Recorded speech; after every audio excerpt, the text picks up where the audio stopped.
Hi, fellow wizards! Welcome to Commander Playground, where we bring characters from other worlds into your magic table. But first, if you really want to support my content, don't forget to like, subscribe, and share with your friends. This really helps me to keep creating more content for you. Now with that, let's get started. On today's episode, we're stepping into the Hidden Leaf Village, from which some of the greatest ninjas have emerged. I've included here the original members of Team 7, plus 3 certain legendary ninjas, well known throughout Naruto's world. So, first we have Naruto, hero of the Hidden Leaf. He's a 3/3 legendary human ninja for 1 white, red, green. He has vigilance and 2 activated abilities.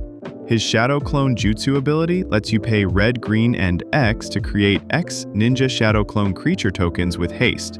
These clones are sacrificed at the beginning of the next end step, mirroring how Naruto often uses them to overwhelm his opponents with multiple clones and also as temporary decoys in battle. Then we have Rasengan, which allows you to pay white, tap Naruto, and an untapped clone you control to deal damage to target creature equal to the number of ninjas you control. I wanted to capture the essence of Naruto's Rasengan ability by using his clones to focus all their energy into one powerful strike. I imagine this commander on a token-focused deck, using doubling effects to truly overwhelm his opponents while making sure their threats stay in check. Naruto's card captures his relentless fighting style, charging headfirst into battle with unwavering determination. Next we have Sasuke, Uchiha Avenger. He's a 4/2 legendary human ninja for 1 blue, black, red, with first strike. His Sharingan ability reads, look at each player's hand. Each opponent discards a card. Activate only during your turn and only once each turn. This ability reflects the power of his Sharingan eyes, which allows the user to anticipate its opponent's moves and take advantage of this. We also have the Chidori, an ability that reads, whenever Sasuke attacks, you may pay red and black. If you do, he deals damage to target creature equal to the number of non-creature cards in its controller's graveyard. I wanted this ability to synergize with his Sharingan ability, which forces its opponents to fill their graveyards, while also showing his knack for exploiting weaknesses and finishing off enemies decisively. Sasuke's card embodies his journey as a determined, sometimes cold strategist who is solely focused on his search for power and vengeance. Next we have Sakura, Blossoming Medic. She's a 3/2 legendary human ninja for 1 white, green. She has Trample, a hint to her massive physical strength, and an ability called Medical Expertise, which lets her pay 1 in green to regenerate another target creature, perfectly reflecting her role as a healer.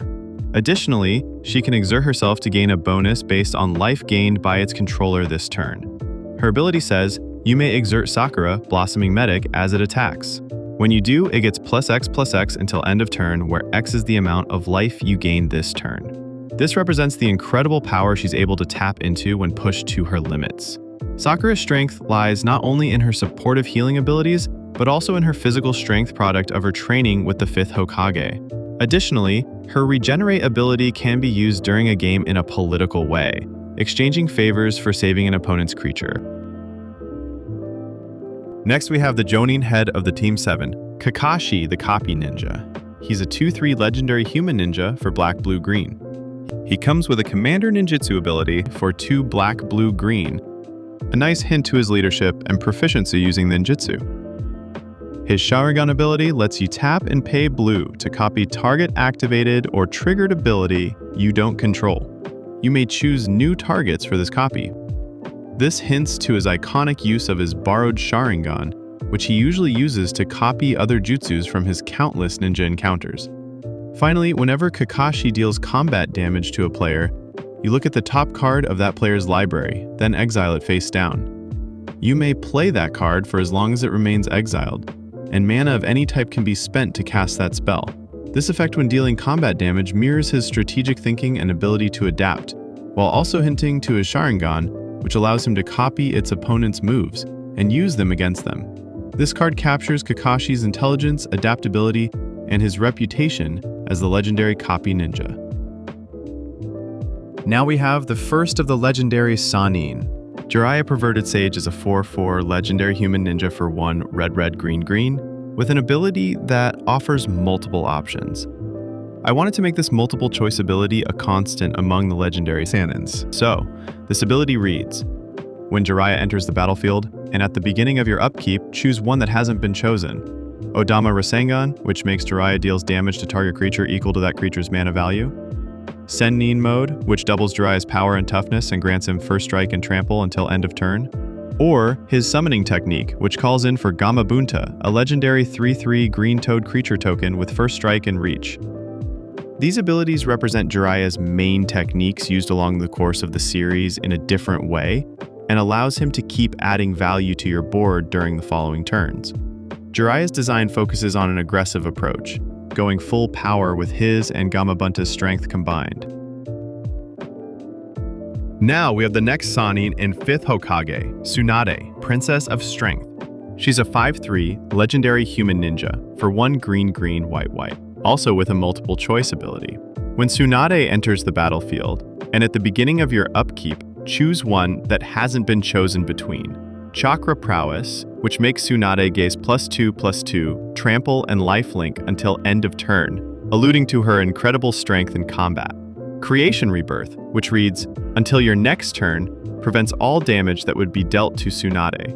This is Tsunade's own created jutsu, which makes any injury to instantly heal, regardless of the severity. Or his summoning technique, which summons Katsuyu, a legendary 1/5 white slug creature token that can be tapped to regenerate target creature. Tsunade's design combines her raw power with her protective abilities worthy of the 5th Hokage. It highlights her enormous physical strength, while also providing ways to support your board with Katsuyu's help. Finally, we have one of the most despicable and interesting characters in the series, Orochimaru, Vile Serpent Lord. He's a 3/5 legendary human ninja for 1 blue-blue black-black, with multiple abilities that reflect his sinister intelligence and obsession with immortality. When Orochimaru, Vile Serpent Lord, enters the battlefield, and at the beginning of your upkeep, choose one that hasn't been chosen. Cunning Learning lets you surveil 2, then draw a card, representing his affinity to his research and his obsession to learn all the jutsus. Eno Tensei allows you to sacrifice a creature, then return target creature card from a graveyard to the battlefield under your control. I love how this mirrors precisely what this forbidden jutsu does, manipulating life and death by using a living person to bring someone back from the dead. And finally, his summoning technique, which summons Manda, a 4/2 legendary serpent creature token that comes with Death Touch and Toxic 2. Orochimaru's card captures nicely his cunning, fearsome presence and his obsession with immortality and forbidden knowledge, with abilities that revolve around reanimation effects and card drawing to add value to his side. Thank you for all your support. Which of these cards was your favorite? Be sure to tell me in the comments below. If you like this video, please remember to like, subscribe, and share with others.